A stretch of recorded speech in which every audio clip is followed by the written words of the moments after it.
We are live with Spencer Gatten. Now I'm hesitating. I want to make sure I got it right. And we were just saying Anthony Molinaro has been doing a great job on the podcast, but every time I sit down in here, there's a little button pressed incorrectly, Anthony, or a little thing pressed, and I'm paranoid that I'm not going to record. And I usually take blame for everything in my life, but I'm totally pointing the finger at him on that kind of situation. I blame a lot of stuff on Anthony too. Do you? So, yeah. Yeah, it's him. It's easy to have an Anthony around and just blame stuff on him. But Spencer, thanks for doing this. Thanks for coming in all the way from London to do it. And we were just kind of chatting at a whole bunch of shit. And I guess I'm just curious, before we get into whole, acting and real estate and what got you there, we were talking a little bit about why people in general don't take action for themselves in their lives. Like when you and I discovered real estate and I got all excited about it and I told all my friends and they just look at me like, well, okay, you do you, man. Like I'm not going to go buy some rental properties in Hamilton. Yeah. Why? And I don't think when you got into real estate, did you come at the angle like real estate is the most awesome thing, or was it like real estate, what real estate can do for you is the most awesome thing? I think it was a little bit of both because I always looked at it as a freedom tool. Because when I was originally like, oh, well, why am I going to invest in real estate? It was kind of to build that actual security of retirement, because I saw like, I wasn't even looking at the full economics and how are we going to pay out these pensions, and everybody's getting older and aging populations. And I wasn't even thinking about that at the time, but I was like, well, how can I guarantee a retirement? Was the original reason that I started to look into it. But then once I started to like pull the curtain back, I'm like, why isn't everybody doing this? This is amazing. This is the coolest thing ever. And then it's like, you can like almost, what was it? 90% of millionaires became millionaires from real estate first. And then they use you potentially have other business equity and other things. But like real estate is one of the most consistent things over time seen on balance sheets, on millionaire balance sheets is real estate. And then every list that I saw that was like how to build wealth, how to get wealthy, it was top 5 on every single one. That's funny that you say that, because when we started thinking about starting this business, I remember it wasn't our first choice. But then I had read all these different biographies and all these different books. And I think back then it was like Millionaire Next Door and The Millionaire Mind. And everyone who I researched seemed to have real estate in their lives, no matter what they were doing. So if they were starting a business that wasn't involved in real estate, they ultimately ended up having real estate in their lives to like preserve some wealth or make some money. And I thought, okay, I guess, and we'd already owned real estate. I'm like, well, I guess we're just killing 2 birds with 1 stone. Why don't we just, this was my brilliant breakthrough. Why don't we just start a real estate business? Genius. No one's thought of this before. Nobody's ever done this in any of these books. Yeah. And and it blows me away that more people don't get into it. So what is it? Like, why do you think some people don't get into just a hassle? It takes money, you got to save, banks. Like what I've always said with real estate is it's really simple, but it's not easy. And once people realize like, oh yeah, so I can do this. And then you look at the actual work and it's like, okay, well, that's not going to be as easy as I thought. The money's great and the reward is there, but you just have to set up the systems and do the work, and anybody can do it. You don't need to be a super genius to figure this out, especially if you work with coaches or any sort of like stand on the shoulders of giants. Yeah, someone who's done it before you. Anyone. Yeah, exactly. Your uncle, like, your neighbor, your buddy. Hey, what systems do you have in place for this? And that's going to help you so much more. And not everybody needs to own 100 doors. No. Or, go crazy. Because even I always tell people like, just get one. Just get one. That's all you need to do. And you do not even have to have a business set up for one. You can just have one and fly by the seat of your pants and you'll probably be okay. And so it's like, if you have one and you have systems, it's like, that's in the, background, it's burning, it's making you money, it's doing. So what do you think about this? How old are you right now? Just turned 31. Oh my God. You got 69 years left, dude. Yeah, exactly. 69 years. You're not nice. Mike and I always joke that after 50, because I'm now 50, I'm on the lap back. They're like, oh, well, you're officially on the lap back. I mean, we're probably going to 100. We're probably not going past 100. So you're on the lap back. You still on the first, you're still going. You're on the lap there. Yeah. You're not even on the lap back. You're a young buck. But okay, I have a question for you.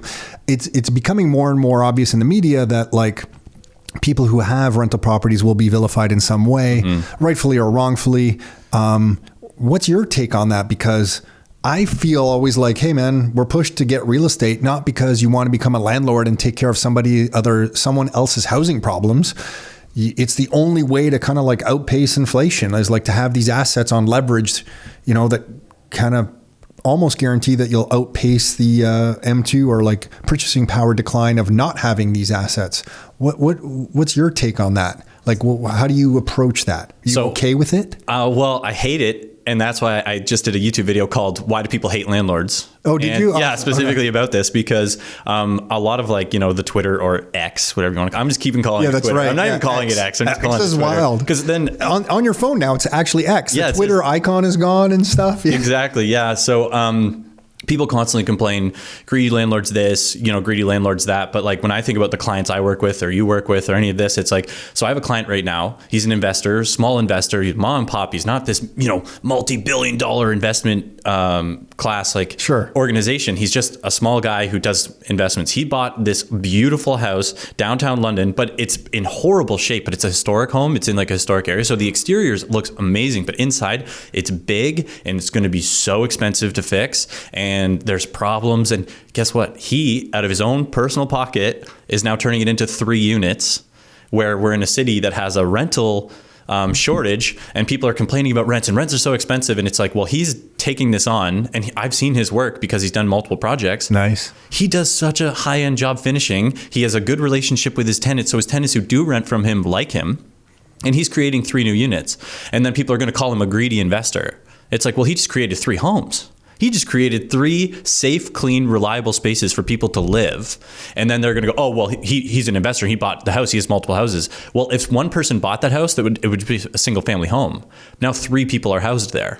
So like he created value to that area, totally. To 3 different families now. And he's not. So what's the conclusion of your YouTube video? They Basically, shouldn't be vilified. Because I do think there's slumlords. Sure. So okay. Good point. That's fair. I talk about that in the video because I've walked through properties where I've gone like, I cannot believe people had to pay rent to live in these, and know that this person was making money off the back of these people. So we do need to give tenants some credit, like renters who are out there, because some of them had horrible experiences. Because the problem is, guys like us, we know we're good landlords. We keep our places safe, clean, and reliable, and that's what you need to do. And we call the appliance guy when the appliances need to be fixed, and we take care of those things. So like you can call any of my ex-tenants, they're probably going to say good things. Probably going to say, yeah, was happy to rent there, and I moved on, went to another place, blah, blah, blah. And then you go to so you see the slumlord scenario, and it's like, yeah, okay, well, I get why you hate landlords, because you were paying this guy the entire time. There's mold in the corner. Your fridge is broken, all these things. So I'm like, all right, guys, like the ma and pa people who are just trying to protect their wealth. And I talk about this in the video because now knowing what we know, there's only really one way to protect your wealth when we are in this fiat money system, which is owning some sort of asset or having some level of investments, whether you're just dollar cost averaging into the markets and just keeping your money active. But I prefer hard assets. You prefer hard And unfortunately, you have to own them on leverage, because it's the leverage that outpaces the decline in your purchasing power. Yeah. Which I know kind of sucks to say, because leverage is, I'm not trying to say leverage is great and everyone should leverage to the hilt, but it's the leverage of real estate. Putting 20% down on a property, when that property goes up 10% on the 20% down payment, you've actually made a 50% gain. Mm-hmm. So it's the leverage that lets you outpace the M2 growth, which is destroying your purchasing power. Yeah. It's actually the leverage of real estate that is also the beautiful part of the real estate. But it's a double-edged sword, because you play that game incorrectly, you can't get through moments like now where you maybe aren't liquid. Yeah. It can also be your downfall. Yeah. It's tough because you have to find the line, because it's like, okay, do I want 5 properties all leveraged, or do I want 2 that I can work towards paying down and then paying off the leverage and survive, right? And that is finding the balance. But and exactly, protecting your money, we need to use the leverage. It's shit. It sucks because you're now you're scared a little bit, because especially if you have 5 mortgages, that's a lot of mortgages to think like, hey, these are levered properties. It's always why people have always approached Nick and I like, I don't understand why you guys aren't pushing. Like, why don't you have like 1,000 doors? I even hate that language. Or like, why aren't you doing this and that? I'm like, you don't understand. We went through the 90s, where from 1990 to 1996, properties ground down for 6 years in price.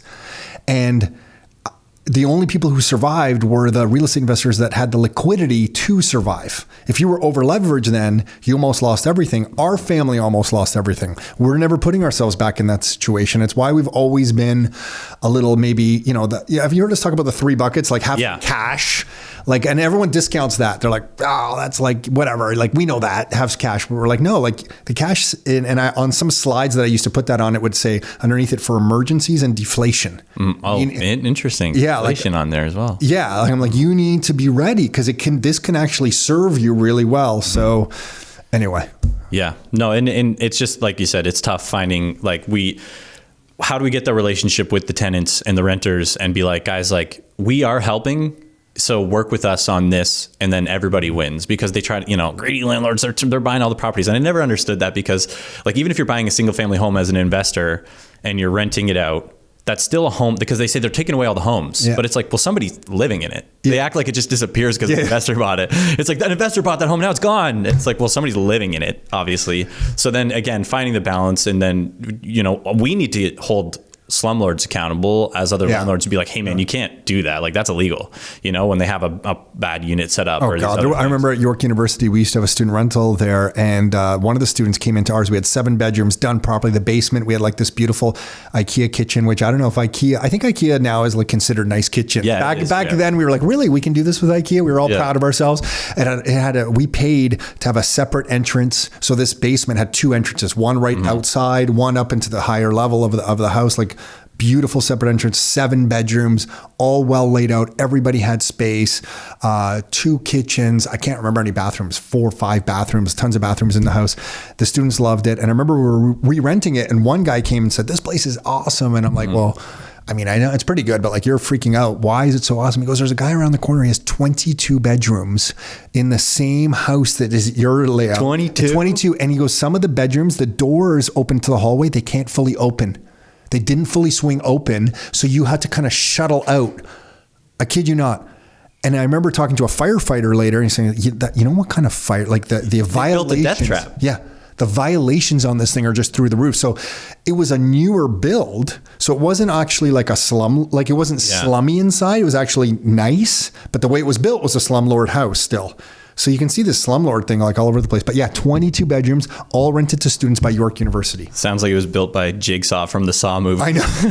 If you open the door and your neighbor's not getting out. In the same house that we thought was a miracle. We put 7 in nicely. This person put 22. I'm like, oh my gosh, yeah. But anyway, so walk me through, you're a young guy. I feel like you've been in real estate. I feel like you've seen cycles of real estate already, and you're so young. But how does this journey start? Like, do we go into your acting life here? Like, how does this all unfold? Because it all kind of started. You're an interesting case. You're a freaky dude, and I mean that as a compliment. Okay. You're up to a lot of crazy shit. Yeah, I've lived a couple lives, because there's even like, when I tell the story, there's going to be some stuff that I don't even think I've mentioned to you as well. But I mean, like, so originally I went to university. I didn't want to go. School's always sort of been easier for me. Like, I've never been interested in it, but I've never struggled with it. So like math, English, those subjects? Yeah, easy? Not a problem. And then not like I'm a super genius. I just am competent in it. Didn't struggle. Yeah, did the work. And so got into university, went to McMaster to play football. Originally, that's like the reason I chose McMaster. That's the 6'2". Yeah. We were talking earlier. Spencer is the shortest of all his brothers at 6'2", which is chaos. Well, yeah, I'm 6'1". My other brothers, you're a short. I'm the shortest. You're only 6'1". Yeah. And then, like, because my oldest brother's 6'5", which is like, outlier tall. And so yeah, when I went to university, it was only for football. Like, I didn't care about school at all. Like, I had no interest. And my older brother was already an electrician by then, so I saw him at a young age working and making money and being able, like, So what were you enrolled in at Mac? Well, originally it was just sociology, and then like I said, I went for football, but then I hurt my knee, and so I couldn't play football. And then I was like, well, why am I in school? This is a big waste of time. And I'd always wanted to do acting, and then I had held back on it because I was like an athlete sports guy, and it's kind of hard to like balance both. And then classic, like, people kind of jab at you in high school, like, sure, you're doing acting. Attack vector on your life. Yeah, exactly. Sure. So I waited on that. And then I was like, well, I hate school. I got accepted actually into honors at Mac for the second year. Awesome. And I was like, I'm not going to do this. And like, I saw the student debt building up too, because I didn't have money to go to school. So almost my entire year was funded OSAP? on OSAP and debt. So I was like, okay, well, I can continue this and just continue to build up debt, or I can move to Vancouver and become an actor.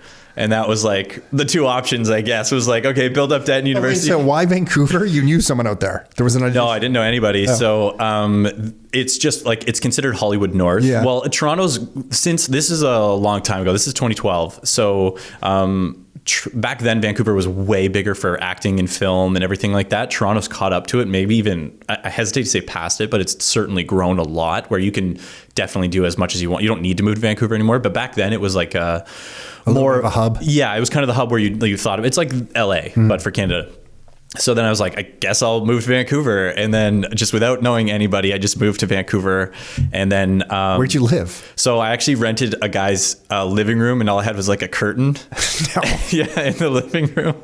And then he put like a rod in the there was just a rod across the living room, and I just had a curtain. And it was a 2-bedroom place, and both the bedrooms were rented out, and then I was in the living room. And so then you were in the slumlord house that we finished talking about. Exactly. You shared the kitchen? We shared everything. Yeah. There was only one bathroom, one kitchen, and then all of us shared it. And I was just like behind this curtain in the living room. That was my full privacy. And so then I was kind of doing background acting while I was there. I got on set and I was having this conversation with this lady. So you immediately got some background? Yeah, background's easy. Oh, okay. Background, you just need to get... You're just one of those guys literally in the background walking literally around. Just walking. They're like, hey, walk this hallway, pretend you're a student type thing. And so then there was this woman on set, and we were kind of like... had a bit of banter going. Like we were just having a conversation, and there's a lot of downtime when they're moving cameras and they're doing those things, and we're joking around. And then they're like, actors to set, and then she gets onto the set. She was one of the like lead actresses on the show. I didn't know this because it was a new pilot that was filming, and I was like, oh no. And then so we're having this conversation, and then after she comes back, and I was like, oh, like I didn't know or whatever, like, cause it's, new experience to me. And she's like, hey, like, I kind of really like your story. She's like, I want to get you in touch with my agent. And then, so that's how I got to have the conversation with the agent in Vancouver. And he's like, well, what are you doing in Vancouver? You're from Ontario. He's like, just go back to Toronto. He's like, this is silly that you're here. And I was like, oh, okay, well, I did just move here, but I guess I'll move back. And then, so I moved back to Toronto. No. Yeah. Come on. And then, luckily, I think this is just a testament to, in life, action beats meditation. Like I meet a lot of people who meditate on a lot of stuff, and I've done a lot of meditation over the years too, but sometimes just fucking getting up and doing shit trumps everything. Yeah. It does. And I'm a big, like, I've always kind of said, like, I'm a really good plow in the farm. Yeah, I get that from you. Having the people bullheaded, you're just gonna go forward. Having the people behind me to like plant the seeds and water is like, that's like the partnership that works really well. Cause like usually I'll like kind of bang my head against the wall. You're not big enough to be the center in football. No, I was a receiver. So but the one thing that actually funny enough is like my hands were brutal. Like I was just really fast. And so the ball would hit you in the head. So a lot of my routes were through the middle. And so smash the I was just getting lit up by linebackers all the time. And then so the head coach at Mac was like, yeah, you're a really scrappy receiver. You're not scared to like catch a pass through the middle, which basically means like, yeah, you're not scared to get beat up. And I was like, oh, okay, cool. Thanks that's like my skill that I bring to the team is like, I'll get cleaned up by a linebacker. Oh, shit. And the linebackers were loving you. Who's this moron running through exactly. Well, I think part of it was because when I played high school, I played like for the like city teams outside of high school, and a bunch of the guys who I played with all had like great CFL careers. And oh wow! Like they were lighting me up back then. Like there was one time I didn't know people from this area go on to play professional. One guy who's 4 or 5 years ahead of Aiden at Holy Trinity here in Oakville. He just signed as the back QB2. I think he's going to make QB2 for the Jacksonville Jaguars. Oh wow! Yeah, he just played at Holy Trinity here in Oakville. Yeah, hope I have the team right. I don't think it's Tennessee. I think it's Jacksonville. Yeah, a lot more Canadians going down to the NFL. Yeah, these days. It's crazy. I had no idea. But anyway, sorry. Yeah. So then you moved back to Toronto. Moved back to Toronto again on a couch in a living room with a curtain. No curtain. Oh, just shit, it was downgraded. Yeah, I downgraded. Holy shit. How do you downgrade from? I know. I had a curtain. I was like, man, I was living luxury in Vancouver, and so then, but it was my friend who actually I met at Mac first year, but he failed out of school. Okay. And then he had good circle. Exactly. Yeah. So then he had a condo there, and then the worst part was, did he have a lot of debt too, or is there just the no, debt buddies? He didn't have any debt. He was fortunate enough. that he didn't. But like the place wasn't even a 1-bed or a 2-bed or anything. It was literally like they called it a junior 1-bed. So it's like it's got like a kind of divider wall, but we're kind of in the same room, just sleeping in this like same room. So I always like say like thanks to him, because he didn't have to let me like sleep on his couch. He just knew I was trying to like act in Toronto. And then that's when I got my first agent. Like I was taking acting classes and doing all that stuff. And then that's when I started booking, and I was like getting commercials, and I was doing small TV shows, and I was doing stuff like that. And then what were some of the commercials you did? I did like Rogers, and I did like some, tool companies, and some actually one of my Rogers campaigns was called like Rogers Back to School, but not made to share. And it was on every university. So my face was postered on every university. Buddies just loved they stole a poster for me because it was huge. 20-foot high head. It was massive. Yeah, it was such a big, I used to have it in my bedroom because it honestly was probably like a 3-foot by like 4-foot or I believe 5-foot poster that they took. I don't know if you know JP Gulbis, who works with us. He was like a male model. Oh, okay. And a Bell Simpatico. I don't know if you remember. Bell had this thing, their internet was called Simpatico for the longest time. I don't know if they still use that name. Yeah. And in Vancouver, somebody was driving down the highway and they see a full out billboard with just JP's head, full size on the billboard. So I don't know how many feet that is, like 20 feet. Yeah, they're huge. And he's kind of like giving the thumb up like next to his head or something like that. So we always gave him a hard time about this, like, that's hey funny. Man, you selling any Bell Simpatico stuff like Mr. Billboard. Yeah, totally.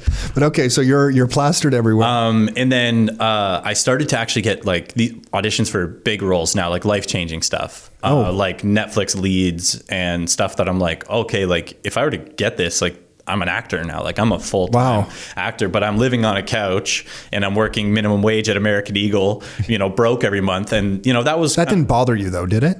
It didn't bother me at the time because I was pretty young. Okay. So like I didn't think about like long term, but we had a family friend, like my dad's family friend, who had pursued acting his whole life, and he didn't invest at all, and he kind of just worked odd jobs his entire life. And I saw like he lived in a small apartment like later in life, and then unfortunately he's passed away now, but super nice guy. But the thing is, he never made it in acting, and he had nothing to show for it. And so then I auditioned for a Netflix show, and it was the lead, and I got brought back 3 times, which is like kind of a, that's like, hey, we're really thinking about this. Yeah. And so in my mind, I'm like, oh my gosh, like, am I going to get this show? Like, and it has 3 seasons on Netflix. So like, again, would have been pretty life impacting situation. And I didn't get it.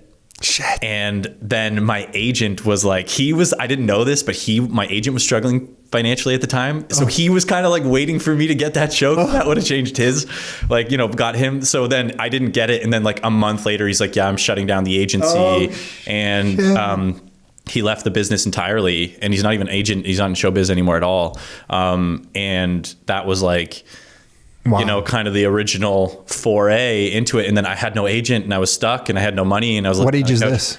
I would have been like 22, 21, because I would have been technically like my like second or third year of university ish. 21. And so like it's not like life was over or anything. It's just and you had made some money because of some of these commercials and some of these other things. Yeah, and it's never enough to like but it was a bit of an income. Wage. But and I was working part time to kind of like pay my buddy to sleep on his couch and like cover those bills. But then I wasn't even having enough to really like save. And that's when I was like, okay, I should probably regroup here and then maybe save up a little bit of money, because I had no savings. So I was like, I'll save up a little bit of money, and then I'll get an agent again, and I'll move to Toronto again. So then I moved back home for a little bit. And then while I was kind of in that like saving building phase, like I said, I was like, how do I retire as an actor and then have a retirement so that I'm protected, so that I don't end up like the family friend who, passed away with nothing. And every single list was real estate. There were some crazy ones too. Because there was a while where I was I don't know if you ever heard about this, but like they were like, oh, if you're building a side hustle, one of the side hustles you can do is you can just make like 10 emails and then just enter online contests all the time.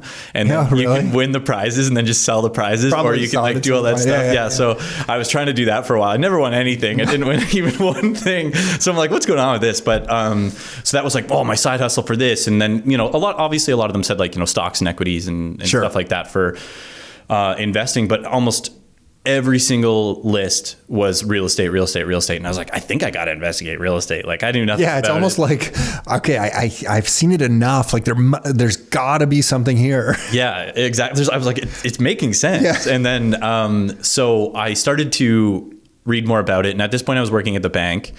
And I was like, well, I really want to do this. And most of the people, like I started to listen to some real estate podcasts.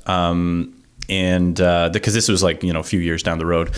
And at the time, some of them were saying like, oh, get into sales. Like all of them were saying like, because it's the only way you can really control your income and you build your own worth like in a corporation. And you learn about yourself, self-confidence, you face rejection constantly. You have to communicate well, you speak well. It's just a big skill building. Totally. And they weren't even talking about like being a real estate agent. They were just saying sales, any sales, like whatever. Yeah. And I was working at Scotiabank, and no matter how much work I did that day, the person right beside me got paid the exact same amount of money, and they worked half as hard as I did, exact same amount of money. And I was like, yeah, sales is like, that is annoying. Like, I want to get paid for what I'm worth and blah, blah, blah. But then before I was like, I'd always wanted to move to Japan. So I forgot this part about your story. Holy shit. So then I was like, okay, I do want to do real estate and I want to do acting, but I want to get Japan out of the way. So I'll move to Japan. And then I just moved to Japan. What was the appeal to Japan again? Well, for one, like I girlfriend or something? No, I did end up with a Japanese girlfriend after I moved back, funny enough, in Canada. And, but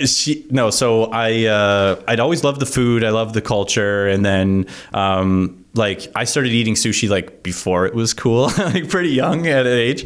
And like, so stuff like that where I was like, oh, and then, I learned about other types of Japanese food, like other noodles that were like not as popular. Like we all know kind of like ramen and stuff like that, but like people don't know about like soba noodles, which is like my favorite one. And cool. So like, I'd liked all that stuff. And then I was like, okay, well, I'll go teach English for a year there. You can get the visa. But I didn't want to do an entire year. So when I got there, everybody who wanted a contract, they wanted a 12-month contract. And I was like, can you do shorter than that? And all of them were like, no, we want 12. And I didn't want to start with a company because they were all like pretty professional businesses. I didn't want to start with a company and then leave them like kind of in the lurch. So then I ended up more of a, I guess you could say tourist. I didn't work while I was there. I just kind of hung out. Okay. And then living off the savings that you had accumulated. Yeah, exactly. So then I was spending. Your decision-making process is like super interesting to me. Like you just decide. And then what's the gap between deciding and doing? Like, it's pretty quick. It seems like you just like, oh shit, okay, I'm going to move to Vancouver. Then I'm going to move back to Toronto. Then I'm going to move home. Then I'm going to go to Japan. I definitely take action on stuff. Like I would say, like I used to be a horrible analysis paralysis person. Where when you were like 11? No, like I still am. Like I'm definitely like if it comes to if somebody invites me to a party on a weekend, I'll have to like think about it for a bunch of days before I'm like, move to Japan on a whim. But yeah, am I going to be too busy on that Saturday? Am I going to do this? But then like, I was like, yeah, sure. I'll move to Japan. And then I did have a friend who I had met when I was in Toronto who was in Japan, and she was going to make the transition a little easier. She wasn't a girlfriend or anything. She was literally a friend. And, say whatever you got to say. Yeah. No, she's amazing. Cause she helped me get set up. She helped me like with all the documents and the hard stuff. So that made the transition a little easier. It wasn't going in 100% blind. And then, so I went there, I did a few months there, and then my brother was getting married. And so I came back for his wedding, and then I just didn't go back because that's when I was like, okay, I should probably get a job. My intention was to get a job. And part of it, I forgot to mention this. I was going to do acting. I thought you were going to say wrestling in Japan. No, but I was going to do acting in Japan. So I did get with actually a background agency in Japan while I was there. But they never called for anything. I don't know. So I guess they didn't need white guys in Japan. Yeah. They saw you like, who's this 6'1"? Well, I've always been told I have a face for radio. So that really? Yeah. Shit. But that's what they said in all the casting rooms. So like, have you considered radio? And I was like, sure. But so the part is, I was going to do some acting out there too while I was doing that, and nothing happened from it. So there was nothing like keeping me there. And then I was listening to, again, podcasts and everything. And then I came back, and I was really fortunate that I got with a company that was like a sales grinding company. Awesome. Basically, like you're from traditional sales background, so like how they talk about like Xerox sales. So I was in uniforms and facility services, a company called UniFirst, and it's like same thing. They have UniFirst University for their sales team. Oh wow! And nice. they like certify you as a sales rep, and if you can do it, you actually learn so much. So that was kind of my foray into sales, was like one of the most grinder type sales roles where it's a commoditized, had to do this. But my mentor was amazing, and he was like, he was known in the company, famous in the company internationally. So I didn't know this until later on, but he was like the top sales rep when he was a sales rep. He was the top sales manager. Now he's like the head of national accounts. What made him so great, do you think? I've never seen a guy work so hard in my life. So like first of all, he knew the business inside and out. There's nobody who knew it more than him. And then also he just was really good at conversations, listening, finding the pain. And then when he would find the pain in the sales scenario, he was great at being like, hey, listen, the squeaky wheel gets the grease. Let's find out what's going to happen with this. How can we improve? And so we had what was called like a customer needs analysis. And he was just so good at digging for pain so that he could find the solutions that we could provide. And he was just like incredible at listening and finding that detail. You're so lucky to get that mentor, man. Oh, wow. He was an amazing sales mentor. And so to this day, like I credit like most of my sales stuff to him. He's awesome. And he wasn't like ever trying to trick people. He wasn't ever trying to like, oh, if you do this sales technique, you can convince somebody to do it. Horrible sales. No, that's the horrible sales. Exactly. And that's what most people think sales is, but it's not. And that's why I tell people who are not in sales now, like get into sales in some capacity, because it's not about tricking people. It's not about convincing them. It's about listening and finding like needs. And then how can you help that with your company? Because sometimes not everybody's even a fit for your customer, like for your profile of what you're selling as a product. And you go like, hey, I don't think we can help you.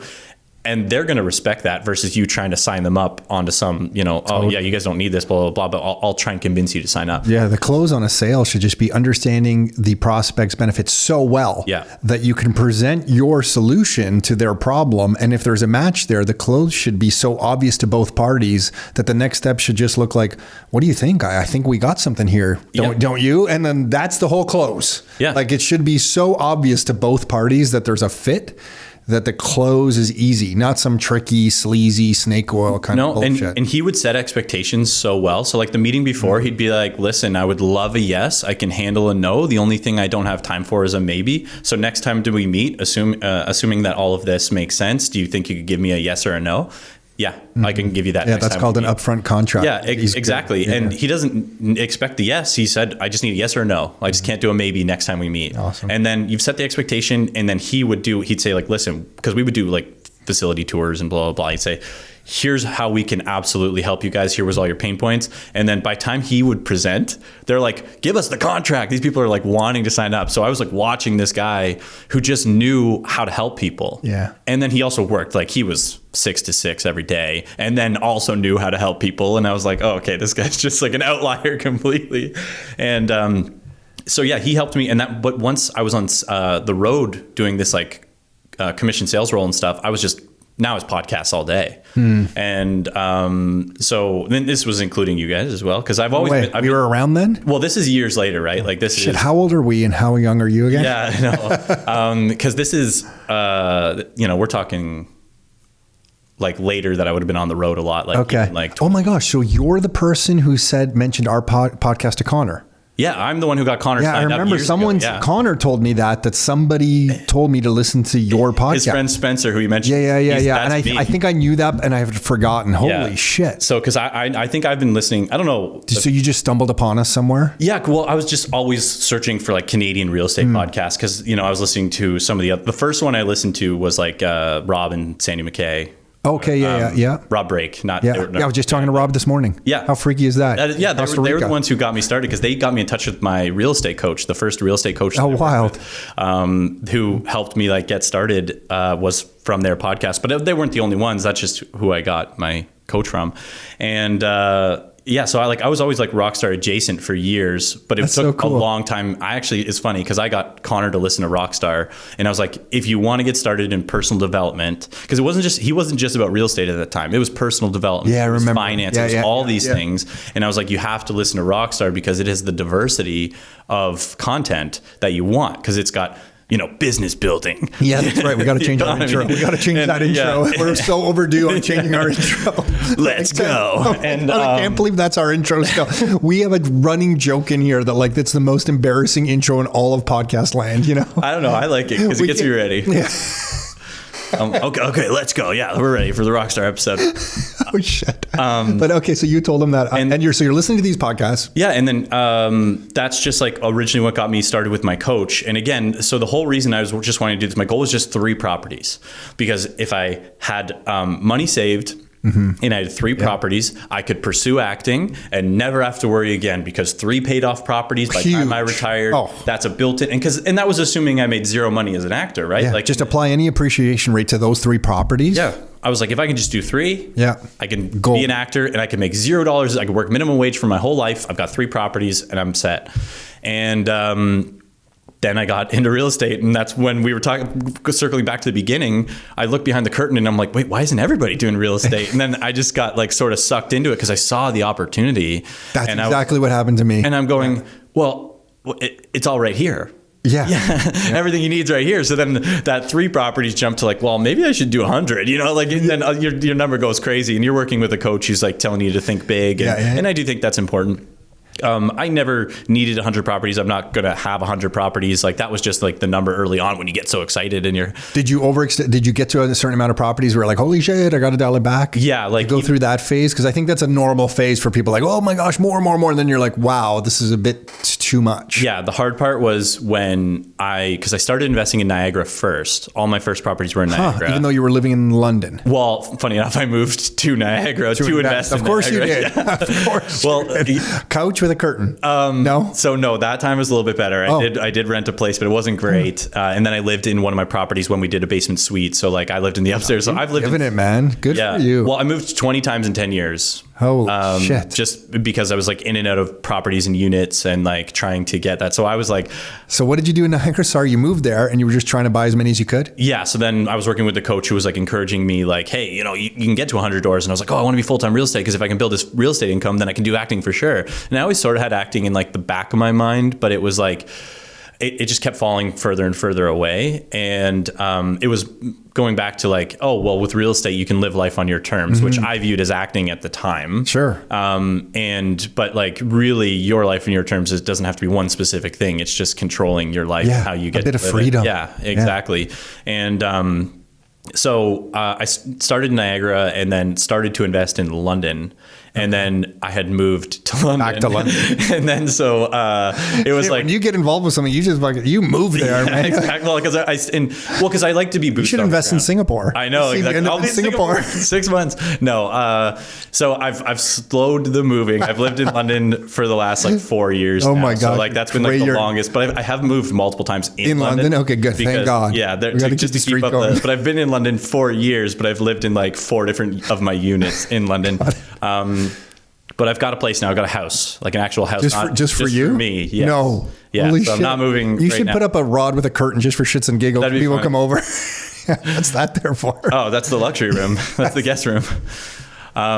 So yeah, then. Sorry, did you overextend your? That was where I felt a little stretched. Okay. When it was in between, because. What was it? Just like too much debt, like not enough cash flow happening. Yeah, I was trying to, because I was working with some JVs and finding a JV partnership that works really well is tough enough in itself. And then you're in multiple cities. And then, because I was trying to do Kitchener-Waterloo places where I was doing some stuff at that. So it was kind of 3 different cities, multiple JVs, kind of stretching. And I was like, okay, this is hard to do without being like an area specialist, and then like zoning in and having the right partners and having. So what did you do? Did you sell any? Yeah. So I don't own any of the Niagara ones. Okay. Let those go. Yeah. So did you lose money on those sales? Did you manage to get out break even? So I've made money on all of them. Awesome.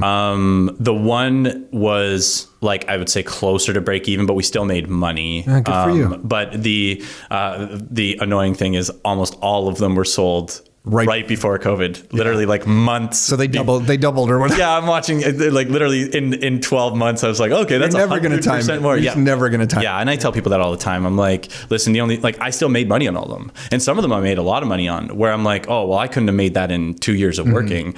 And so, because when I bought my first triplex, I bought that for $190,000.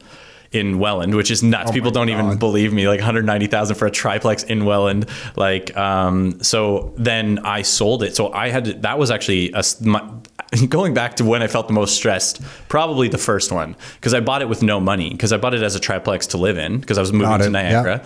And then down payment came from credit line, or no, you were living in it, so you could put a really low down payment. Yeah, you could, and it was triplex, you only needed 10%, and it was 190,000. So it was easy to come up with, but I ended up having to borrow the actual to finish off. And then I got a Home Depot line of credit to do all the materials, and then I paid for all the renovations on my credit card. So I was actually doing it with 100% leverage. The no money down dream, the no money down dream in real life in Welland. And that was my first one. And then, so what ended up happening is I couldn't close on the day of closing.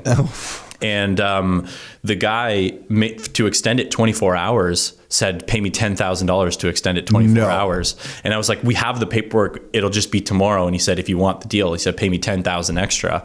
And then I was like, really? And then, so I had to borrow. You didn't have a good real estate lawyer at that moment either. No, I didn't. In first real estate lawyer I worked with, I think he was 100 years old. Okay. Like literally I think he's the oldest man I met in my life. And it was just, a random real estate lawyer. And like, he wasn't wanting to fight at his age or anything. He was just like, oh yeah, come up with the $10,000. I was like, okay. Thank you. So then I had to borrow it from somebody, but then they made me borrow it at like 13%. Oh. And then got that done, but then I got that project done. So I bought it. The actual final purchase price was $200,000. Okay. I had to extend it with that. But I sold it for $340,000. Oh, wow. And then, so even after renovations, I took out, like, that was actual cash in my bank. So I had built all these credit lines that I used, because I had actually tried to burr it, but then the refinance came back poor, because I was so early in Welland that it didn't have there's no good comparables. There was no comps in the area. Exactly. So now, I mean, that refinance would be double, more than triple. So then, funny enough, sold it to a Japanese family. I don't know if that was a coincidence or whatever, but so I sold it, and then that was the first time I had actual cash in my bank. Wow. And I was like, okay, I can do shit. Do this, And then I bought my first just duplex after that, and then that one, I bought it, and I was like, it was in a nice area of Welland, and it was perfect. And I was like, this is great. But all I did was the owner actually lived in it. And then the upstairs gave notice that they were moving out. So I was getting it vacant without even having to do anything. And I was like, oh, okay, well, I'm getting a vacant duplex. And then it was a 1-bed and 1-bed. I turned the main floor into a 2-bed with a curtain. I just put a curtain up, made it a 2-bed. You're the expert.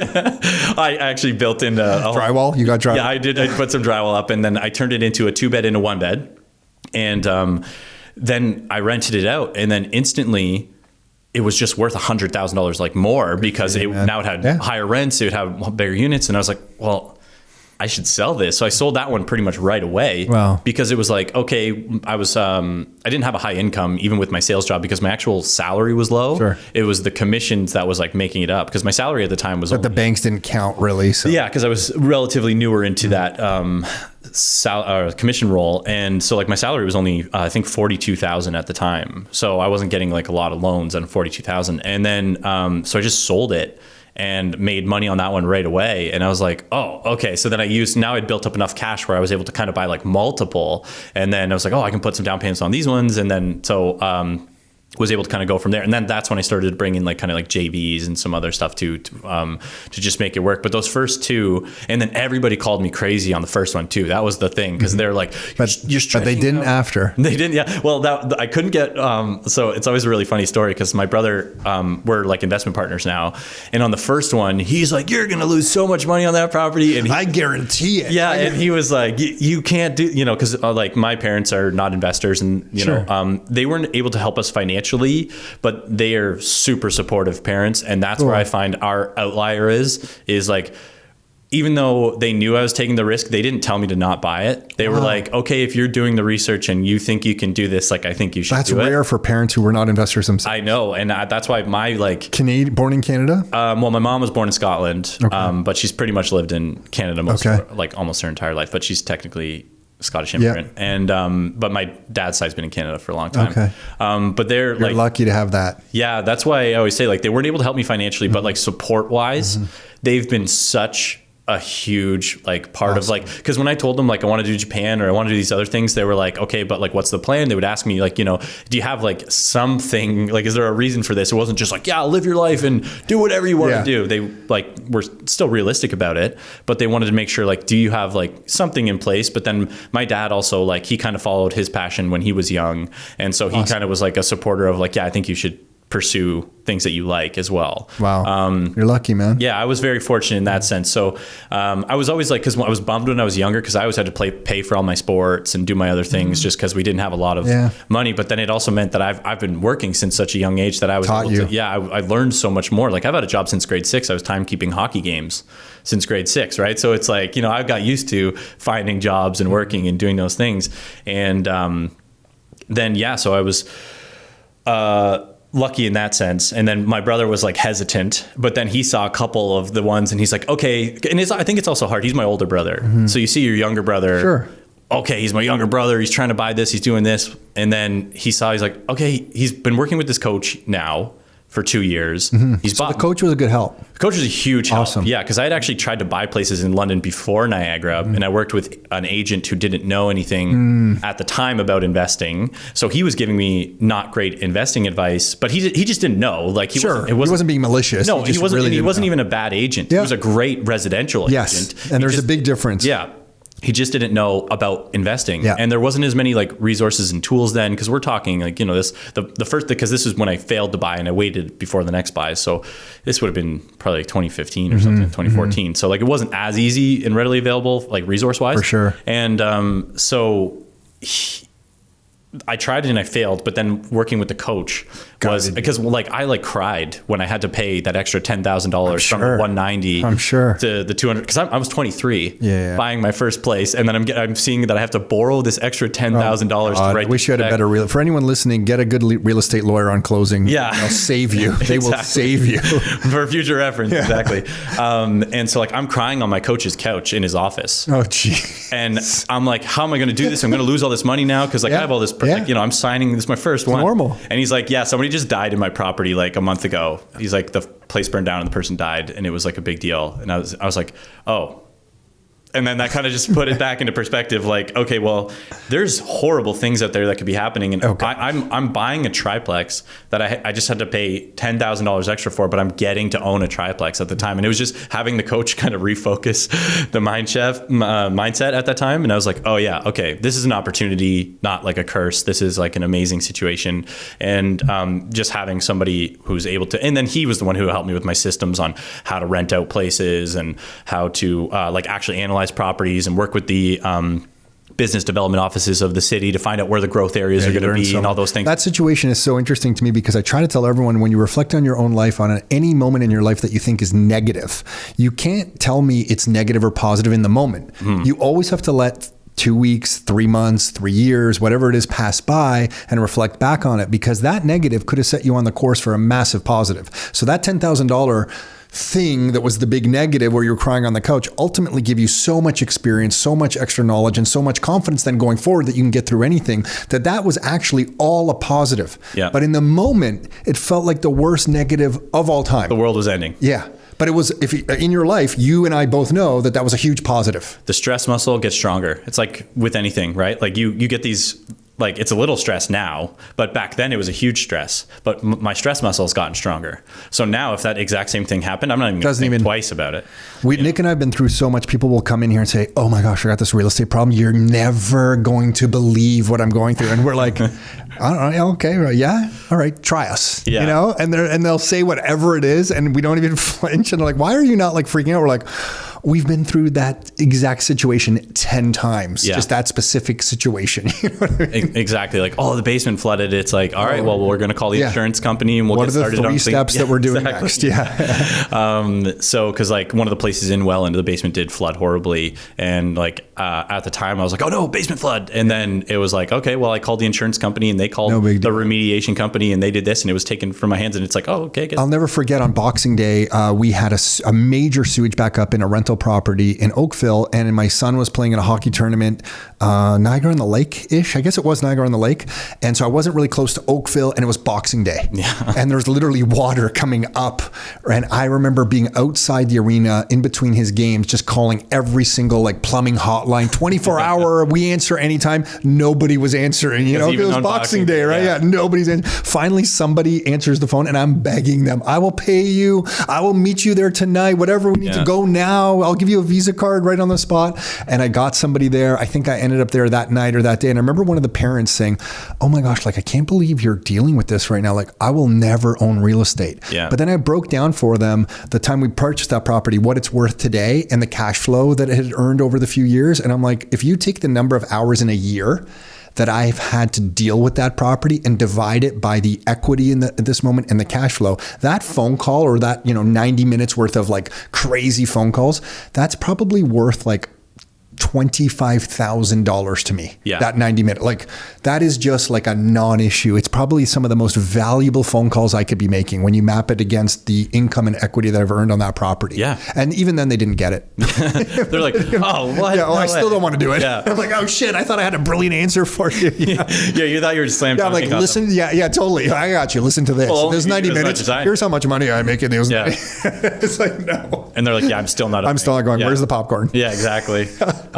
So yeah, like these, to go back, like all these problems at the time, it's just stress muscle building, and it's your journey as a real estate investor, because you're going to get a problem and it's going to seem huge. And then, like you said, 2, 3, 5 years later, you're going to forget that even happened. Yeah. Like I forgot about the basement flood until we started to talk about the flooding and the other thing. I was like, oh yeah, there was a flood in the place in Welland, because like it's just not even a thing on my psyche anymore, because there's just other stuff to deal with, and I want to focus on, well, how can I buy more places, and how can I do? Well, that's the stuff you want to focus on, not how to flood through. So I'm curious then, did you settle in on an amount of properties that was right for you? Because you kind of went and did these JVs, you got a bunch, and then you're in different areas. Did you consciously say, okay, I want, like, back to your 3 example, is it like, okay, just give me 3 properties, I'll try to pay those off, and that's all I need? Well, I think now that I know so much from like having bought multiple places, and then, well, like I was with that coach for 3 years. Wow. So I did 3, and people called me crazy for having a coach, because I had to pay him thousands of dollars a year. Yeah. Blah, blah, blah. What a waste of money that is. And I'm going,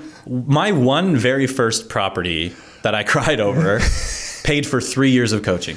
Yeah. And I've bought however many more now since that I don't even have to think about it. And all of that's with me. Yeah. And it's like, it's the same reason why I think like, the VIP is so worth it. Like Rockstar VIP. Cool. Like I think because the amount of information you get versus how much I paid for coaching versus how much information you get from the Rockstar VIP. People who've paid for coaching know if you've never paid, you don't quite get that. They just see the number and they go, oh, well, that sounds like a lot. And it's like, okay, well, go sign up with the real estate coach for 12 months and then come back to the Rockstar and then see how much it's worth.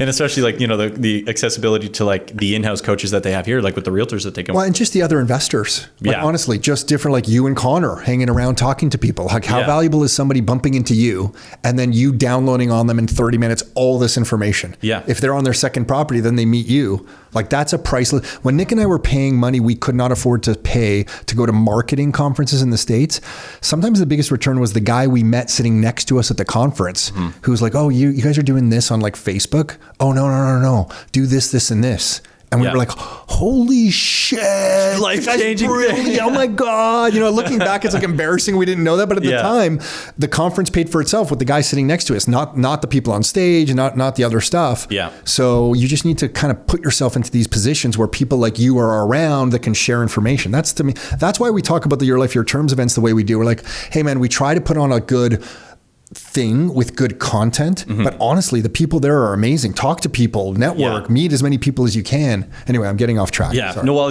but it's worth it because like because like I said, I was Rockstar adjacent for so long, and then I got Connor involved. Yeah, thank you for that, because such a great guy. He dove in 100%. Hard. He's like, Rockstar. Who are you people? Now that I think of that. He's getting a tattoo, I think. Is he? No, I'm just kidding. But he just I didn't think of tattoo. No, he just talks about it all the time. And then, so he became a VIP before I did. Yeah, that's right. And then he was like, hey, I think you should Spencer, what's going on? He leapfrogged you. What the hell's going on? He did, dude? I know. So then it was funny because I introduced him. He dives in like crazy. And then I'm like, wow, Connor's getting like so much more out of this now. And I've been like like, you know, like a member, but I wasn't a VIP member for a while. And I was like, what's going on? And then I joined and I'm like, oh, like now I see the difference. Cause like you said, when you meet with the VIP members, that's people who care. Yeah. And that's people it's a good group who are actually trying to get better and they want to learn. And, you know, there's the, and they're all so different. And everybody's got a different investment model. This person does storage and this person does, I only do duplexes. I won't buy anything else but duplexes. And then this person only buys single family. And this person will buy anything, anywhere, anytime. Doesn't matter what city. And then, so it's like, oh, okay. And then, you met somebody who actually is doing commercial large apartments. Now we can have the conversation with him. Cause like, you know, when I started to work with, I've always done multifamily investing.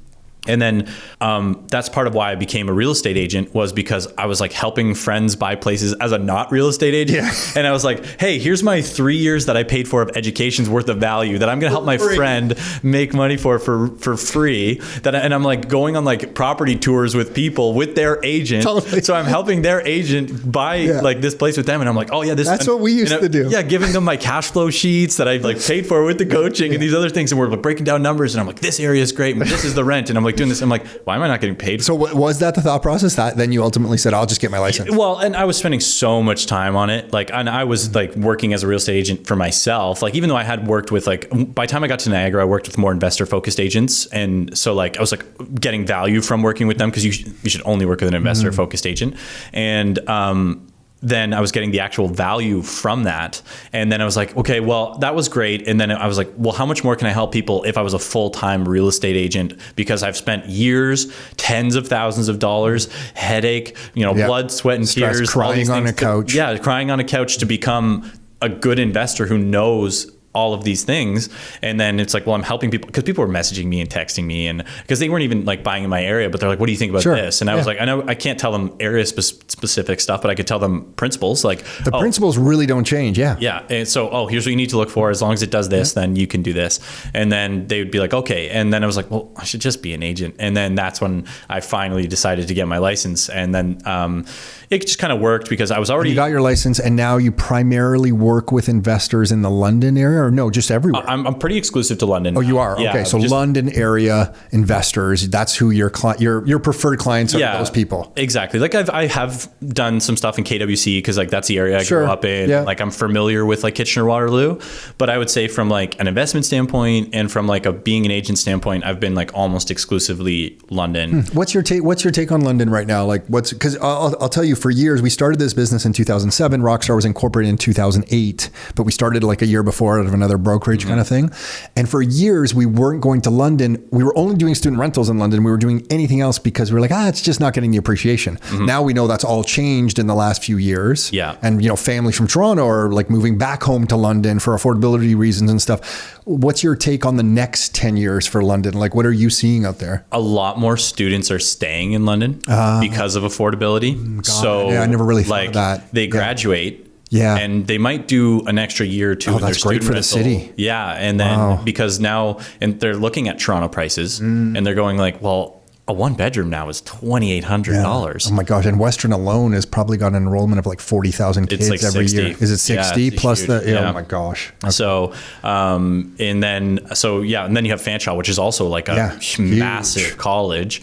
So just from the student influx of people who come there to study, and then they're like, well, I think I'll stick around because it's actually like now it's getting like you got the London Nights down there. There's kind of some stuff happening. We're getting nice and cool like restaurants now. Like that's why I started like downtown London still got a little bit of sketch. Oh, it's got a lot of sketchiness. So like I'm definitely like there's areas that I tell people like you can't invest here. Just don't even do it. The price looks good. For whatever reason, whenever I drive with Aiden to Western or go visit him, I always drive through those areas of downtown. I don't know why Waze seems to take me right through those areas. Probably like construction or something, and then you're on Dundas. And if you drive over Dundas, it's like, where am I right now? Like, this is not Canada anymore because one time I drove through one of those areas at night. Oh, geez. And I was looking around and going, holy shit. Like, I'm not really scared, but I don't think I want to get out of my car right now. I wouldn't. I wouldn't. And some of the, it's like, it's pretty, the good news is it's really located in kind of like tinier zone of like, if you just don't go there, you'll almost never see it basically. Especially if you go to like any of the corners of the city, you never see, because it's really isolated to this like one spot center downtown.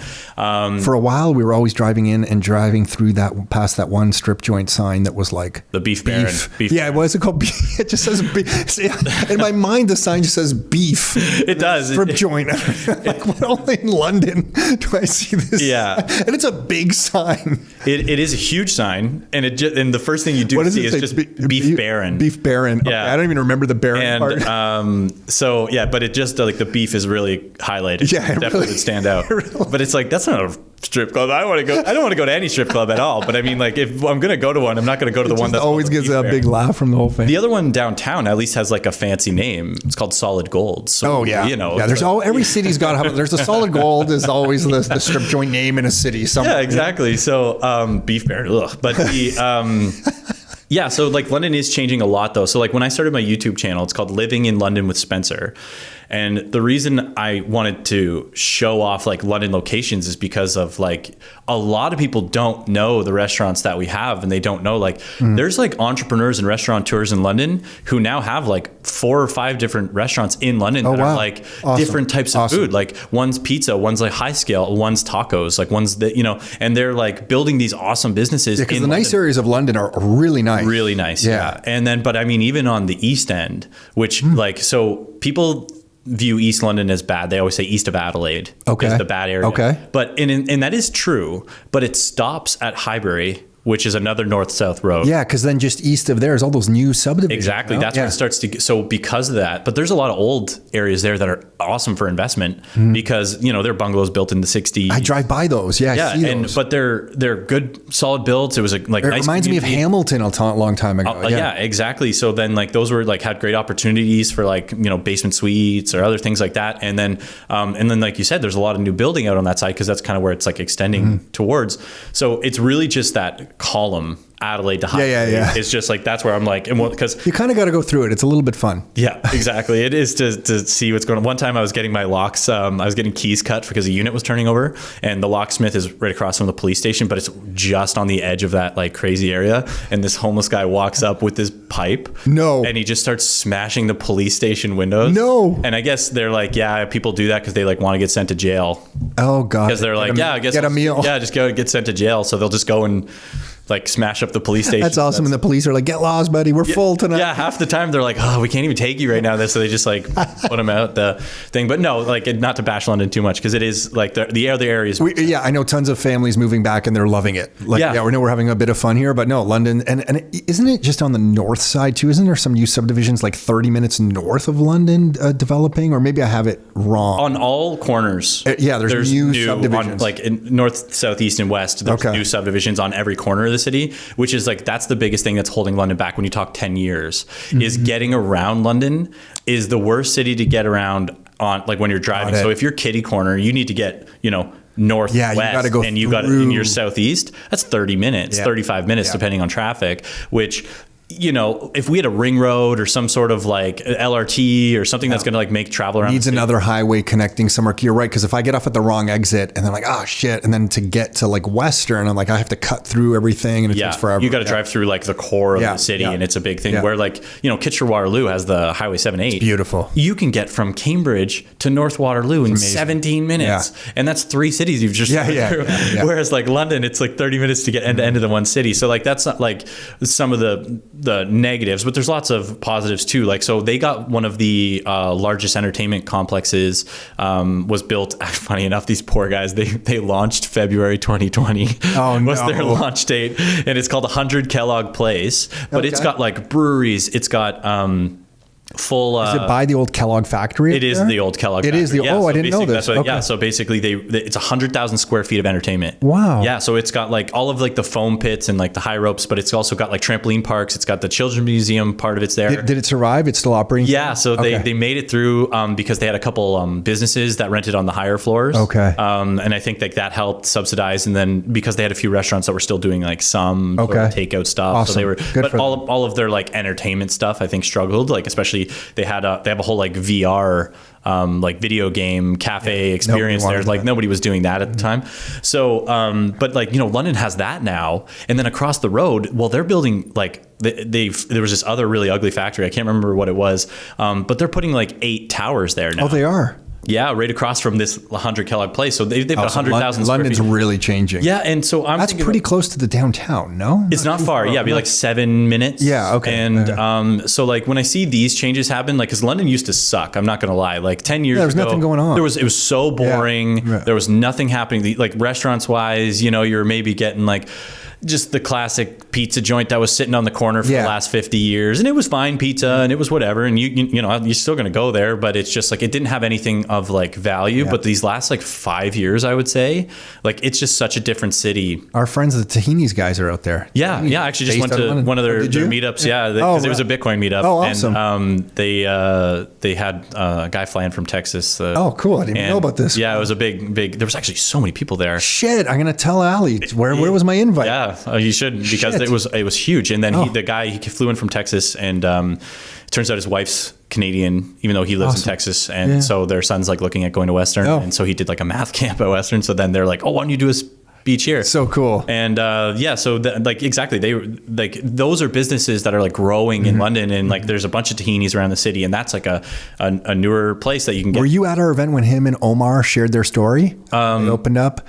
Him and his brother were on stage at one of the Your Life, Your Choice. I've heard him a few times now, so I don't. It's all kind of blended. Yeah. Their story, but yeah, they're great guys. Yeah, they are awesome guys, and that was the first time I'd met him in person. Awesome. Like I'd seen him a few times, but I'd never met him.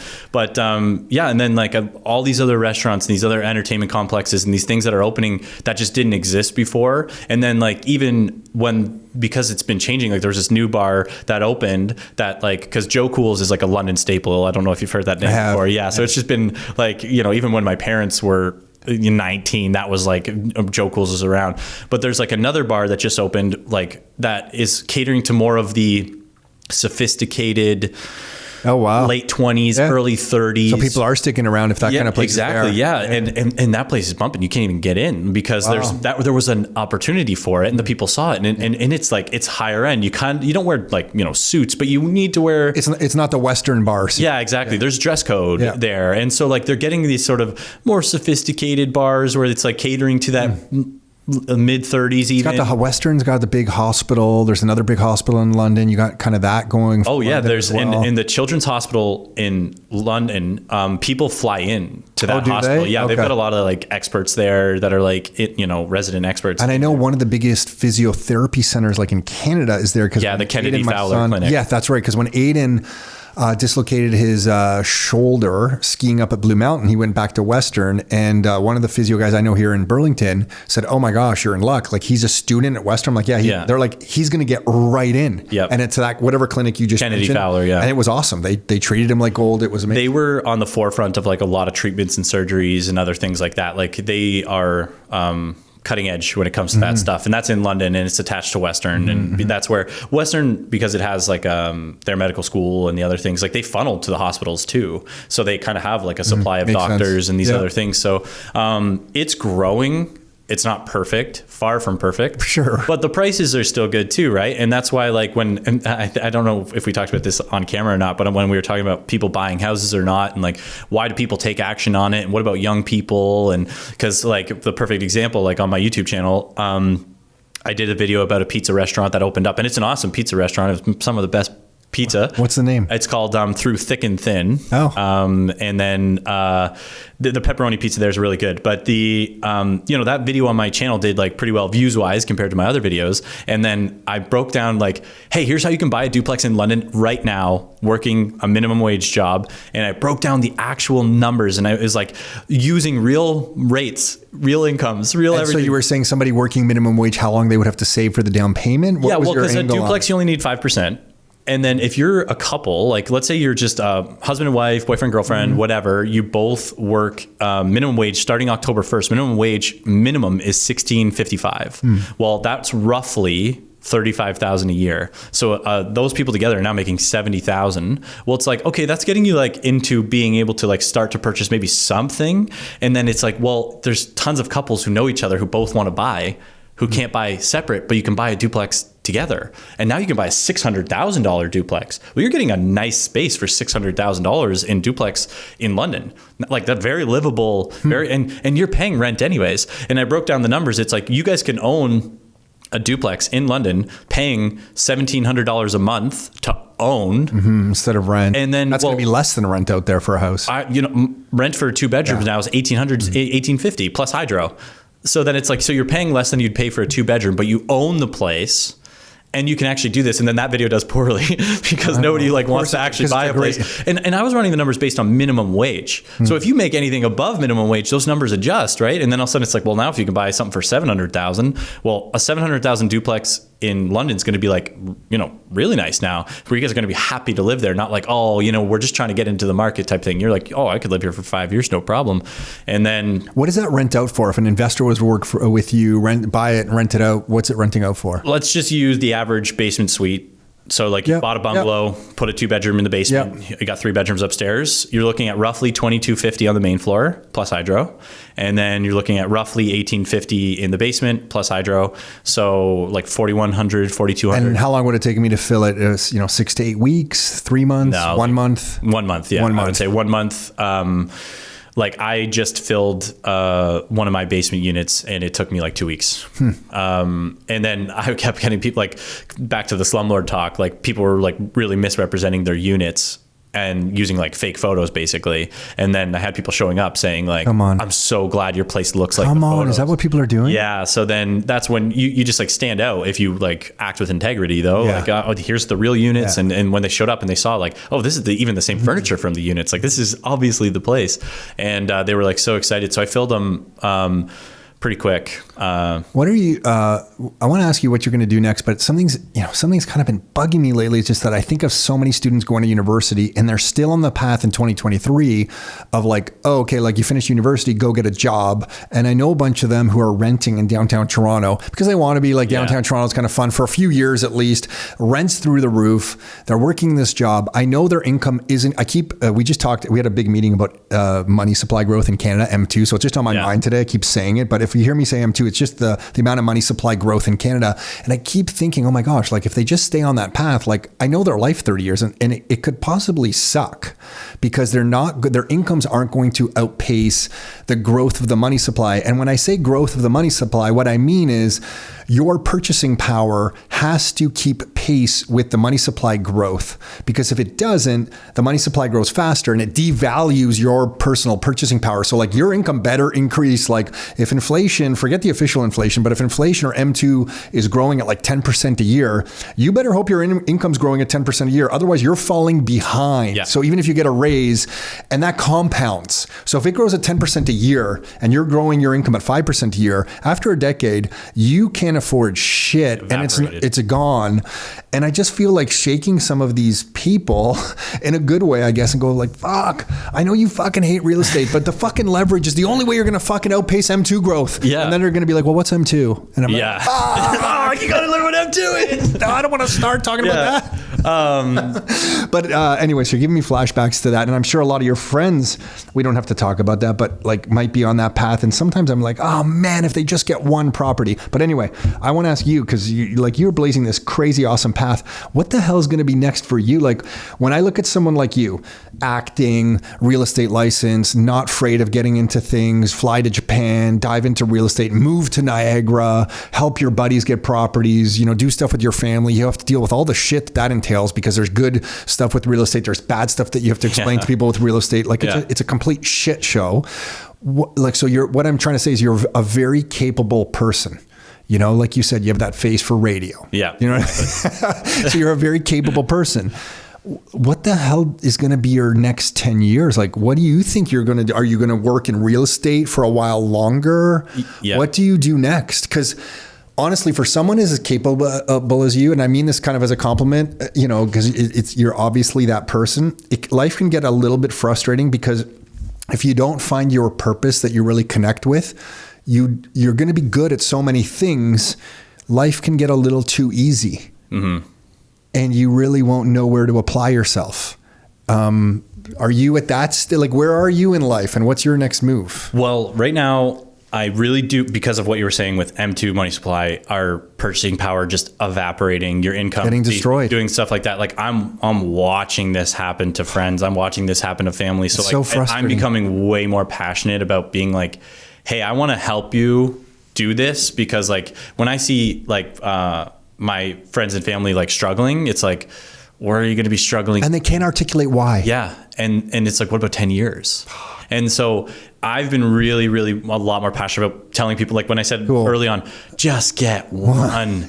You don't need 1,000. You don't need 100. You don't need to start a business. Just get a townhouse. Please. Just get something, because that's the only thing that's actually protecting your dollars. Yeah. That's the only thing that's protecting your purchasing power. That's the only thing that's going to protect our future. Because some of them will talk about pensions and blah, blah, blah. And I'm like, sure, maybe, if that's what you want to go by. But your pension's going to be $1,800. I got two people about going. My cousin in Croatia was promised a pension. Now he's on it. He's like, Tom, I feel like I was lied to. Like it's worth nothing, because their inflation just went crazy, like so many countries around the world. And then I have a family member here about to go on pension here in Canada, and he's saying the same thing. He's like, this pension I worked for like 43 years or whatever it was. He goes, like, now that I'm looking at it, it's kind of going to be shitty. Yeah. So you're right. Like I tell people, pretend that the pension doesn't exist. It's a bonus. Because if you are able to retire on it later, great. Then all of the work you did is extra. You got extra money, you can live a little bit better, blah, blah, blah, because we don't know what's going to happen with these pensions, you know, as the population's age as well.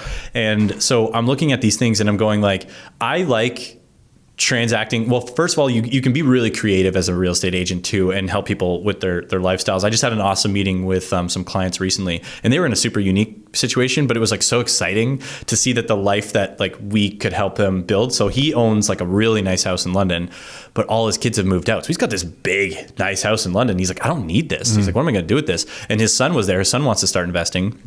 And they're like, well, we already kind of talked about him selling it. What do you think about that? And I was like, well, I can't tell you to sell it, because that's like a choice to you guys, right? Like, I was like, that's a sure. And I was like, but if you do, let's run this scenario. I was like, I'm not going to tell you to do it, but we'll run some theoreticals.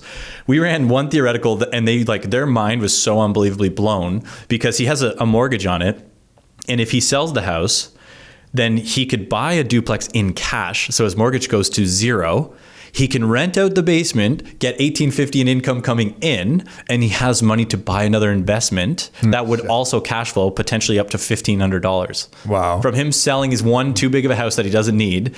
So I'm like, okay, well, what's the income swing on that? Because you're not paying your $1,500 mortgage anymore. You're getting paid $1,850, and then you're also getting paid for the cash flow of this next place. It's like, we're just doing this cash flow. And I'm like, you can almost retire in this one thing. And he's in his early 50s. He's not even looking to retire. And I'm like, so imagine like, you're like saving on steroids now, because he's got money in the bank. He's a good saver too. So like they're financially responsible people. So I'm like, if you did this and you're already financially responsible, you're just injecting like nitrous into your savings and your wealth, because you now have, instead of one property that's too big for you, you have two properties that are useful. Because he's like, well, I only need like the main floor, as my kids are moved out and whatever, and he'd like be happy to do it. And so I'm looking at it, I'm like, and those are the exciting things where you have to get creative to kind of break down the model and do these other things, where I still find like the challenge of being a real estate agent is like, how do we maximize this? How do we build it for you? And that's still really exciting for me. Awesome. I do, from the investor side, I don't like get as excited to myself anymore. Like, oh, buy a place basement suite, because I've done it, right? Like I've done it a ton of times now. Where okay, buy a place basement suite. Okay, we get the designer through there. I got to butt heads with the city. There's no more adrenaline signing the new lease. Yeah, it doesn't mean it's like. I remember nothing. before I'd sign a lease, I'm like, finally filled, but it's like, I filled. You know, I don't know how many leases I've got signed. I couldn't even give you a number. And so it's like, that's I've done it. What my stretch goal that I'd like to do is I would like to get to development in the future and actually be building places, because that's the next level of butting heads with the city and finding, because new build, new development, and it would still probably be purpose-built rentals in some capacity, because I'd want to keep some of it, and then but also have the residential side where it's like, okay, maybe we just sell these as like the cash flow part of the business with the wealth building side on the development. So that's like where I'd like to grow to. Right now, my focus is just like building the real estate business, because I didn't focus on it as a business as much because I was kind of treating it as like, oh, well, this is my job and I help people buy places. Oh, so you're changing your thinking on it. And now Right. it's like, okay, well, this is a business, Yeah. you know, Yeah. it's my job. Like I am the business, but it is a business. And so like now I hired a marketing company and now I hired like an inside sales guy. And Awesome. Because I was like the classic victim of like, no, I don't want to say victim, the classic bad habit of, oh, I've got a bunch of deals going on. I'm stopping Too busy. marketing. Yeah. I'm not going to You reach were out to working in anybody. the business, not on the exactly. business. Yeah. And then so I wanted to refocus on like, well, how do I build this so that I'm making sure everybody's getting the best possible service that they can have, but I also can keep the business growing in the background where it's not just like feast or famine, feast or famine. That's how we start. Like Rockstar exists just on that. We just focused on working in the business, but then also working on the business. And we just kept that going for years. And then it was like, holy shit. Like we have this actual business, Yeah. you know? So yeah, you're sitting on a great business and the service that you're providing to the community, just to have those conversations with people like that and other people, like the whole minimum wage thing, the videos that you're putting out, like the impact that you're having on the community is nice for me to hear about because I just feel like you're impacting people in a positive way. And we just need more of you out there. So it's awesome what you're doing. And bringing all your experience, all the time, all the money, all the stress, all the curtain pulling that you've done over the years. And now you're sharing all that experience at like such a young age too. Like it's really cool. Yeah. The hard part was just like, you know, cause I did grow up without having a lot of money in the house. Like again, I was a loving, amazing household, but we didn't have a lot. I get it. And so it was wanting to grow that. And that's like been a big internal motivator for me of like, how can I also grow like my family's wealth? And, you know, being the best real estate agent I can and being the best investor I can is that. And then, well, how do I be the best real estate agent I can? Well, it's making people the most money that I can, or, you know, just providing the best possible service that I can is going to educating. And like, cause even, because I was so big on personal finance, cause I had to be so tight with my money over all these years. Like when I was living on couches, like me just like giving people wake up calls on spending and other things, just having that general conversation. I feel good with that. Cause like, I'm not a financial advisor, but I can give them money habit tips. Right. Like, and then seeing people being like, oh yeah, we did this. We started saving. And some of them I stole from you guys. Like some of it is the cash buckets and stuff like that. And, it's just like, hey, you know, have this here, have this ready, you know, own the hard assets, do these other things. Like, I've stopped telling people to like buy Bitcoin as much. So now, because I'm not like Bitcoin with me and Bitcoin, I still feel like I'm learning so much, even though like I dove into it personally very heavily. I think like, I forgot you did that as well. Holy shit. People need to, wake up to it on their own. Like I don't want to like force it down their throat. So like if anybody asks questions on stuff like that, like I'll fill them in on answers, but I don't like lead with that with the financial stuff. Cause I think just baseline money habits are way more important to start when you're getting like focused. And then again, like just buying that first, just buy one. That's like this should be my tagline. I should put it just buy one, please. Just in case. Because and it's in, so I have friends who live and rent in Toronto who bought a place in London because they bought it in a really like inexpensive area. It's a small entry level home, but they own a place and they rent in Toronto. Yeah, good for them. And now they're fine. It doesn't matter what you're renting because you can still live that Toronto lifestyle if you buy the place somewhere else. It doesn't have to be London. Like I just say London because that's where I live. Maybe but we like, just say get one property and then over time just get one Bitcoin too. Yeah, there we go. That works too. Just like the one in one. The one in one. Just buy one. One. Yeah, like you don't have to dive in heavy. And like, you know, again, if you DCA your Bitcoin and it's not like as huge of a... But I think you're right. Like people have to come to that on their own conclusion because it's a wild ride. It is. And like, if you haven't woken up to it, you're still just viewing it as like, well, what's the price? And then you're going to panic every single time. So much deeper. Yeah. And so like, you know, I have to have that conversation and be like, okay, well, maybe it's an interesting tool because I'm still learning myself. I'm not even 1,000% confident with Bitcoin that it's like, it's the perfect solution that we're going to be in 100 years. It's going to be this. Like, so I can't like say, hey, you have to buy this, where I can confidently say like, buy a house, please buy a house. Because like, I know you can see it. Because whenever you talk about like on your economic updates and these other things, when you talk about M2 money supply and sovereign debt and all these things, it's like, guys, there's a clear and only one answer. It seems odd. Like I feel like looking around, like doesn't anyone else see this? Like am I the only one? Information's right here. And so like, and then you know you have the conversation. Well, we can't buy it; it's too expensive. And like you know, perfect example. If you are working minimum wage and you're working at Tim Hortons, or if you're working at like I know people who work at Starbucks and live downtown Toronto. Yeah. Work at Starbucks and live in Sudbury for 2 years. Oh. What a leapfrog. And then move back to Toronto, just do 2 years. And I'm saying, Sudbury's far, but like you're working the same minimum wage, you're getting paid the exact same dollar, and you're going to Sudbury. Now you're buying a duplex by yourself. So now you've got an income helping you with the basement unit. And then you only need to do crazy things. I feel like you're going to move to Sudbury just to prove a point. Put it on YouTube. Yeah, exactly. I moved to Sudbury for 2 years. living in Sudbury with Spencer. Yeah, I just changed the second YouTube channel. Exactly. Yeah. But it like I just use that as an example because most people like you said, they just want to Toronto. That's where all the stuff is. Blah blah blah. It's like sacrifice 1 year, sacrifice 2 years, and then you can move back to Toronto comfortably. You don't even have to do that. Like you can do these same things in London or in Niagara region or in Woodstock, like Kingston, Windsor. Woodstock. Yeah. Windsor. Oh yeah, exactly. Belleville, wherever. All these places. Yeah. It's like if you want to get creative, you can get in still, and you only have to sacrifice 1 or 2 years. Yeah. You don't need to do 10 years. Agreed. It's 1 or 2 years, and then you can live life however you want. Just get the one. And so, yeah. Where can people find you? So I have my website, which is livinginlondonwithspencer.ca.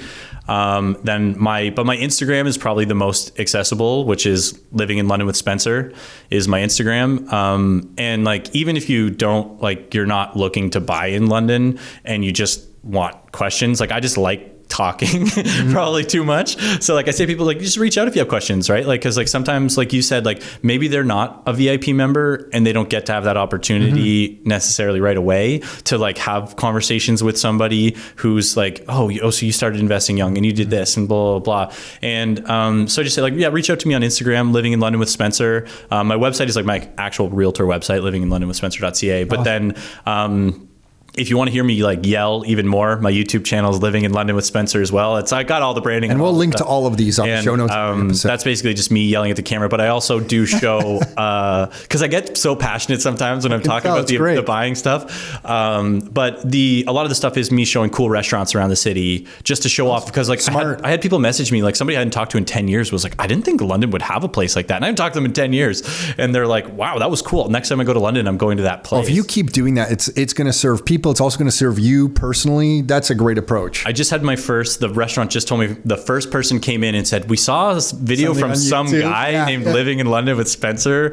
And he said your pizza was really good. So we came in and that was the first time. And I was like, wow, so people are actually, and then I guess those people left and they said, this was great. We didn't know you guys were here. Awesome. And then, so I'm not getting paid by the restaurants. I'm not getting anything, but then knowing that this group of people went there just because they saw the video and they're like, man, this was great. And so the restaurant won, those people won. And then more people are liking London, right? So that's kind of, I think everybody's winning. Unfortunately, I got to wrap. I feel like there's another hour and a half easy talking to you. Anything else you want to share?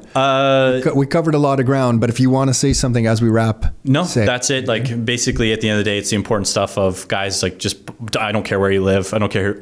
Obviously. And that's cool for me that you're saying that, because I think if we all help each other, we don't need anyone else. There's enough of us all out here. Yeah. And if we each pull each other up and share with each other, we can all help the community. Yeah. And I think that's super valuable. So I did one more thing. Yeah, go. Sign up for Rockstar VIP. Oh, yeah. You're too kind.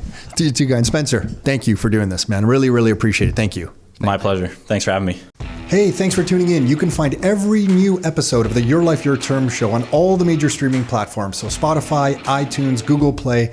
And if you'd like to get free copies of some of the books that we've put together, like these right here, or some of the reports that we've put together, like these right here, you can find all of those at www.rockstarinnercircle.com. That's www.rockstarinnercircle.com. That's it for now. Until next time, your life, your terms.